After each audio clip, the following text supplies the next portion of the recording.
The Velveteen Rabbit, or How Toys Become Real, by Margery Williams, with illustrations by William Nicholson.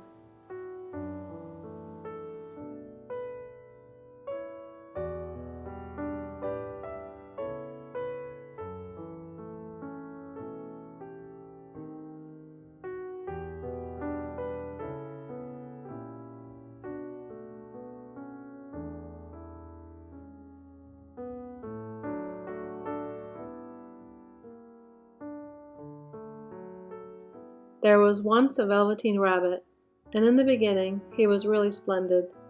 He was fat and bunchy, as a rabbit should be. His coat was spotted brown and white. He had real thread whiskers, and his ears were lined with pink sateen. On Christmas morning, when he sat wedged in the top of the boy's stocking, with a sprig of holly between his paws, the effect was charming. There were other things in the stocking, nuts and oranges and a toy engine, and chocolate almonds and a clockwork mouse. But the rabbit was quite the best of all. For at least 2 hours the boy loved him, and then aunts and uncles came to dinner, and there was a great rustling of tissue paper and unwrapping of parcels, and in the excitement of looking at all the new presents, the Velveteen Rabbit was forgotten. For a long time he had lived in the toy cupboard or on the nursery floor, and no one thought very much about him. He was naturally shy, and being only made of velveteen, some of the more expensive toys quite snubbed him. The mechanical toys were very superior and looked down upon everyone else. They were full of modern ideas and pretended they were real. The model boat, who had lived through 2 seasons and lost most of his paint, caught the tone from them and never missed an opportunity of referring to his rigging in technical terms. The rabbit could not claim to be a model of anything, for he didn't know that real rabbits existed. He thought they were all stuffed with sawdust like himself, and he understood that sawdust was quite out of date and should never be mentioned in modern circles. Even Timothy, the jointed wooden lion, who was made by the disabled soldiers, and should have had broader views, put on airs and pretended he was connected with government. Between them, all the poor little rabbit was made to feel himself very insignificant and commonplace, and the only person who was kind to him at all was the Skin Horse. The Skin Horse had lived longer in the nursery than any of the others. He was so old that his brown coat was bald in patches and showed the seams underneath, and most of the hairs in his tail had been pulled out to string bead necklaces. He was wise, for he had seen a long succession of mechanical toys arrive to boast and swagger, and by break their mainsprings and pass away, and he knew that they were only toys, and would never turn into anything else. For nursery magic is very strange and wonderful, and only those playthings that are old and wise and experienced like the Skin Horse understand all about it. "What is real?" asked the rabbit one day when they were lying side by side near the nursery fender, before Nana came to tidy the room. "Does it mean having things that buzz inside you and a stick-out handle?" "Real isn't how you are made," said the Skin Horse. "It's a thing that happens to you. When a child loves you for a long, long time, not just to play with, but really loves you, then you become real." "Does it hurt?" asked the rabbit. "Sometimes," said the Skin Horse, for he was always truthful. "When you are real, you don't mind being hurt." "Does it happen all at once, like being wound up?" he asked, "or bit by bit?" "It doesn't happen all at once," said the Skin Horse. "You become. It takes a long time. That's why it doesn't often happen to people who break easily or have sharp edges, or who have to be carefully kept. Generally, by the time you are real, most of your hair has been loved off, and your eyes drop out and you get loose in the joints and very shabby. But these things don't matter at all, because once you are real, you can't be ugly, except to people who don't understand." "I suppose you are real?" said the rabbit, and then he wished he had not said it, for he thought the Skin Horse might be sensitive. But the Skin Horse only smiled. "The boy's uncle made me real," he said. "That was a great many years ago, but once you are real, you can't become unreal again. It lasts for always." The rabbit sighed. He thought it would be a long time before this magic called real happened to him. He longed to become real, to know what it felt like, and yet the idea of growing shabby and losing his eyes and whiskers was rather sad. He wished that he could become it without these uncomfortable things happening to him. There was a person called Nana who ruled the nursery. Sometimes she took no notice of the playthings lying about, and sometimes, for no reason whatever, she went swooping about like a great wind and hustled them away in cupboards. She called this tidying up, and the playthings all hated it, especially the tin ones. The rabbit didn't mind it so much, for wherever he was thrown, he came down soft. One evening, when the boy was going to bed, he couldn't find the china dog that always slept with him. Nana was in a hurry, and it was too much trouble to hunt for china dogs at bedtime, so she simply looked about her, and seeing that the toy cupboard door stood open, she made a swoop. "Here," she said, "take your old bunny. He'll do to sleep with you." And she dragged the rabbit out by one ear and put him into the boy's arms. That night, and for many nights after, the Velveteen Rabbit slept in the boy's bed. At first he found it rather uncomfortable, for the boy hugged him very tight, and sometimes he rolled over on him, and sometimes he pushed him so far under the pillow that the rabbit could scarcely breathe. And he missed, too, those long moonlight hours in the nursery, when all the house was silent, and his talks with the skin horse. Very soon he grew to like it, for the boy used to talk to him, and made nice tunnels for him under the bedclothes that he said were like the burrows the real rabbits lived in. And they had splendid games together, in whispers, when Nana had gone away to her supper and left the night light burning on the mantelpiece. And when the boy dropped off to sleep, the rabbit would snuggle down close under his little warm chin and dream, with the boy's hands clasped close around him all night long. And so time went on, and the little rabbit was very happy. So happy that he never noticed how his beautiful velveteen fur was getting shabbier and shabbier, and his tail coming unsewn, and all the pink rubbed off his nose where the boy had kissed him. Spring came, and they had long days in the garden. Wherever the boy went, the rabbit went too. He had rides in the wheelbarrow, and picnics on the grass, and lovely fairy huts built for him under the raspberry canes behind the flower border. And once, when the boy was called away suddenly to go out to tea, the rabbit was left out on the lawn until after dusk, and Nan had to come and look for him with the candle because the boy couldn't go to sleep unless he was there. He was wet through with the dew, and quite early from diving into the burrows the boy had made for him in the flower bed, and Nana grumbled as she rubbed him off with a corner of her apron. "You must have your old bunny," she said. "Fancy all that fuss for a toy." The boy sat up in bed and stretched out his hands. "Give me my bunny," he said. "You mustn't say that. He isn't a toy. He's real." When the little rabbit heard that, he was happy, for he knew that what the skin horse had said was true at last. The nursery magic had happened to him, and he was a toy no longer. He was real. The boy himself had said it. That night he was almost too happy to sleep, and so much love stirred in his little sawdust heart that it almost burst. And into his button eyes, that had long ago lost their polish, there came a look of wisdom and beauty, so that even Nana noticed it next morning when she picked him up and said, "I declare if that old bunny hasn't got quite a knowing expression." That was a wonderful summer. Near the house where they lived there was a wood, and in the long June evenings the boy liked to go there after tea to play. He took the Velveteen Rabbit with him, and before he wandered off to pick flowers or play at brigands among the trees, he always made the rabbit a little nest somewhere among the bracken where he would be quite cozy, for he was a kind-hearted little boy, and he liked Bunny to be comfortable. One evening, while the rabbit was lying there alone, watching the ants that ran to and fro between his velvet paws in the grass, he saw two strange beings creep out of the tall bracken near him. They were rabbits like himself, but quite furry and brand new. They must have been very well made, for their seams didn't show at all, and they changed shape in a queer way when they moved. One minute they were long and thin, and the next minute fat and bunchy, instead of always staying the same like he did. Their feet padded softly on the ground, and they crept quite close to him, twitching their noses while the rabbit stared hard to see which side the clockwork stuck out. For he knew that people who jump generally have something to wind them up, but he couldn't see it. They were evidently a new kind of rabbit altogether.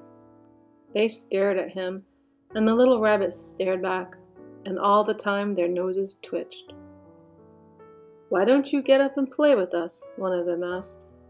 "I don't feel like it," said the rabbit, for he didn't want to explain that he had no clockwork. "Ho!" said the furry rabbit. "It's as easy as anything," and he gave a big hop sideways and stood on his hind legs. "I don't believe you can," he said. "I can," said the little rabbit. "I can jump higher than anything." He meant when the boy threw him, but of course he didn't want to say so. "Can you hop on your hind legs?" asked the furry rabbit.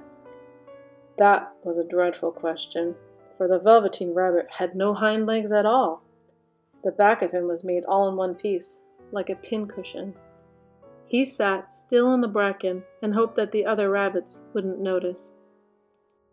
"I don't want to," he said again, but the wild rabbits have very sharp eyes, and this one stretched out his neck and looked. "He hasn't got any hind legs," he called out. "Fancy a rabbit without any hind legs," and he began to laugh. "I have," cried the little rabbit. "I have got hind legs. I'm sitting on them." "Then stretch them out and show me, like this," said the wild rabbit, and he began to whirl round and dance, till the little rabbit got quite dizzy. "I don't like dancing," he said. "I'd rather sit still." But all the time while he was longing to dance, for a funny new tickling feeling ran through him, and he felt he would give anything in the world to be able to jump about like these rabbits did. The strange rabbit stopped dancing and came quite close. He came so close this time that his long whiskers brushed the Velveteen Rabbit's ear. And then he wrinkled his nose suddenly and flattened his ears and jumped backwards. "He doesn't smell right," he exclaimed. "He isn't a rabbit at all. He isn't real." "I am real," said the little rabbit. "I am real. The boy said so." And he nearly began to cry. Just then there was a sound of footsteps, and the boy ran past near them, and with a stamp of feet and a flash of white tails, the two strange rabbits disappeared. "Come back and play with me," called the rabbit. "Oh, do come back. I know I am real." But there was no answer. Only the little ants ran to and fro, and the bracken swayed gently where the two strangers had passed. The Velveteen Rabbit was all alone. "Oh dear," he thought. "Why did they run away like that? Why couldn't they stop and talk to me?" For a long time he lay very still, watching the bracken and hoping that they would come back. But they never returned, and presently the sun sank lower, and the little white moths fluttered out, and the boy came and carried him home. Weeks passed, and the little rabbit grew very old and shabby, but the boy loved him just as much. He loved him so hard that he loved all his whiskers off, and the pink lining to his ears turned gray, and his brown spots faded. He even began to lose his shape, and he scarcely looked like a rabbit anymore, except to the boy. To him, he was always beautiful, and that was all that the little rabbit cared about. He didn't mind about how he looked to other people, because the nursery magic had made him real. And when you are real, shabbiness doesn't matter. And then, one day, the boy was ill. His face grew very flushed, and he talked in his sleep, and his little body was so hot that it burned the rabbit when he held him close. Strange people came and went in the nursery, and a light burned all night, and through it all the little Velveteen Rabbit lay there, hidden from sight under the bedclothes, and he never stirred, for he was afraid that if they found him, someone might take him away, and he knew that the boy needed him. It was a long, weary time, for the boy was too ill to play, and the little rabbit found it rather dull with nothing to do all day long. But he snuggled down patiently, and looked forward to the time when the boy should be well again, and then they would go out in the garden amongst the flowers and the butterflies and play splendid games in the raspberry thicket like they used to. All sorts of delightful things he planned, and while the boy lay half asleep, he crept up close to the pillow and whispered them in his ear. And presently the fever turned, and the boy got better. He was able to sit up in bed and look at picture books, while the little rabbit cuddled close at his side. And one day they let him get up and dress. It was a bright sunny morning, and the windows stood wide open. They had carried the boy out onto the balcony, wrapped in a shawl, and the little rabbit lay tangled up among the bedclothes thinking. The boy was going to the seaside tomorrow. Everything was arranged, and now it only remained to carry out the doctor's orders. They talked about it all, while the little rabbit lay under the bedclothes, with just his head peeping out, and listened. The room was to be disinfected, and all the books and toys that the boy had played with in bed must be burnt. "Hooray!" thought the little rabbit. "Tomorrow we shall go to the seaside." For the boy had often talked of the seaside, and he wanted very much to see the big waves coming in, and the tiny crabs in the sand castles. Just then Nana caught sight of him. "How about his old bunny?" she asked. "That?" said the doctor. "Why, it's a mass of scarlet fever germs. Burn it at once." "What? Nonsense. Get him a new one. He mustn't have that any more." And so the little rabbit was put into a sack with the old picture books and a lot of rubbish, and carried out to the end of the garden behind the fowl house. That was a fine place to make a bonfire, only the gardener was too busy just then to attend to it. He had the potatoes to dig and the green peas to gather, but next morning he promised to come quite early and burn the whole lot. That night the boy slept in a different bedroom, and he had a new bunny to sleep with him. It was a splendid bunny, all white plush with real glass eyes, but the boy was too excited to care very much about it. For tomorrow he was going to the seaside, and that in itself was such a wonderful thing that he could think of nothing else. And while the boy was asleep, dreaming of the seaside, the little rabbit lay among the old picture books in the corner behind the fowl house, and he felt very lonely. The sack had been left untied, and so by wriggling a bit he was able to get his head through the opening and look out. He was shivering a little, for he had always been used to sleeping in a proper bed, and by this time his coat had worn so thin and threadbare from hugging that it was no longer any protection to him. Nearby he could see the thicket of raspberry canes, growing tall and close like a tropical jungle, in whose shadow he had played with the boy on bygone mornings.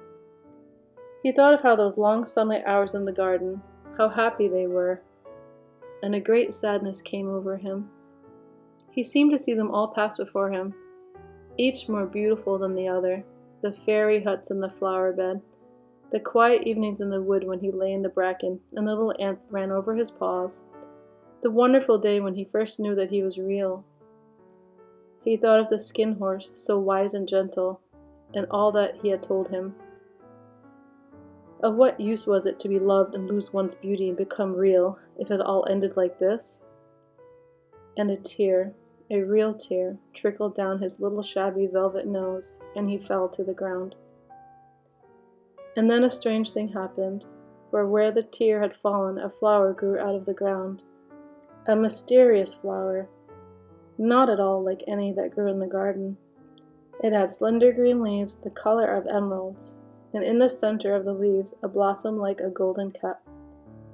It was so beautiful that the little rabbit forgot to cry, and just lay there watching it. And presently the blossom opened, and out of it there stepped a fairy. She was quite the loveliest fairy in the whole world. Her dress was of pearl and dewdrops, and there were flowers around her neck and in her hair, and her face was like the most perfect flower of all. And she came close to the little rabbit, and gathered him up in her arms, and kissed him on his velveteen nose that was all damp from crying. "Little rabbit," she said, "don't you know who I am?" The rabbit looked up at her, and it seemed to him that he had seen her face before, but he couldn't think where. "I am the nursery magic fairy," she said. "I take care of all the playthings that the children have loved. When they are old and worn out, and the children don't need them anymore, then I come and take them away with me and turn them into real." "Wasn't I real before?" asked the little rabbit. "You were real to the boy," the fairy said, "because he loved you. Now you shall be real to everyone." And she held the little rabbit close in her arms and flew with him into the wood. It was light now, for the moon had risen. All the forest was beautiful, and the fronds of the bracken shone like frosted silver. In the open glade between the tree trunks, the wild rabbits danced with their shadows on the velvet grass. But when they saw the fairy, they all stopped dancing and stood around in a ring to stare at her. "I've brought you a new playfellow," the fairy said. "You must be very kind to him and teach him all he needs to know in Rabbitland, for he is going to live with you forever and ever." And she kissed the little rabbit again and put him down on the grass. "Run and play, little rabbit," she said. But the little rabbit sat quite still for a moment and never moved. For when he saw all the wild rabbits dancing around him, he suddenly remembered about his hind legs, and he didn't want them to see that he was made all in one piece. He did not know that when the fairy kissed him, that last time, she had changed him altogether. And might have sat there a long time, too shy to move, if just then something hadn't tickled his nose. And before he thought what he was doing, he lifted his hind toe to scratch it. And he found that he actually had hind legs. Instead of dingy velveteen, he had brown fur, soft and shiny. His ears twitched by themselves, and his whiskers were so long that they brushed the grass. He gave one leap, and the joy of using those hind legs was so great that he went springing about the turf on them, jumping sideways and whirling around as the others did, and he grew so excited that when at last he did stop to look for the fairy, she had gone. He was a real rabbit at last, at home with the other rabbits.